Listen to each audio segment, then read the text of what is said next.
Resident Evil, among all the original and minor version and online games, that is not better to talk about at all, reached Resident Evil Village at the 8th station. This game is the continuation of the 7th version, and we have to see if Capcom has succeeded in providing the good experience of Resident Evil in this version or not.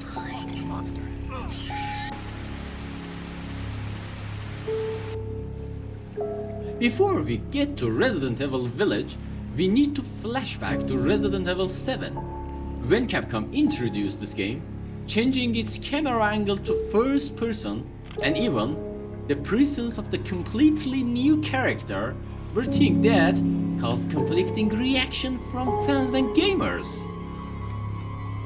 Of course, these reactions were completely justified, because when we talk about an old and rooted collection, accepting fundamental change will not be an easy task. But the fact is that Resident Evil has often become a memorable game because of these unpredictable changes. The story of Resident Evil Village begins after the events of the 7th edition. Ethan lives a smiley, peaceful life with Mia, his wife, and his daughter. But this peace doesn't last very long. And one night when his daughter is stolen by someone he doesn't expect, everything gets ruined. This incident opens Ethan's feet to the hated village, where death and the misery can be seen everywhere from the very first encounter.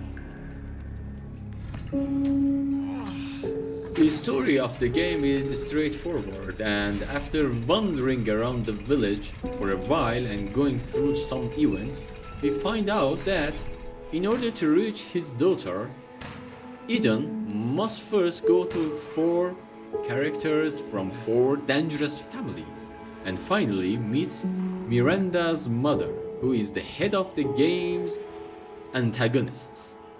In this game, Capcom has also included a series of a very good story twists in the game, which contributes a lot to the appeal of its story.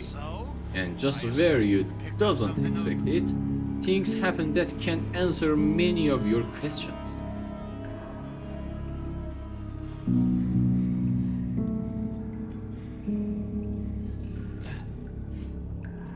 In the end, everything ends in an impressive and quality ending, which is both a good and valuable ending for this version and also lays the foundation for next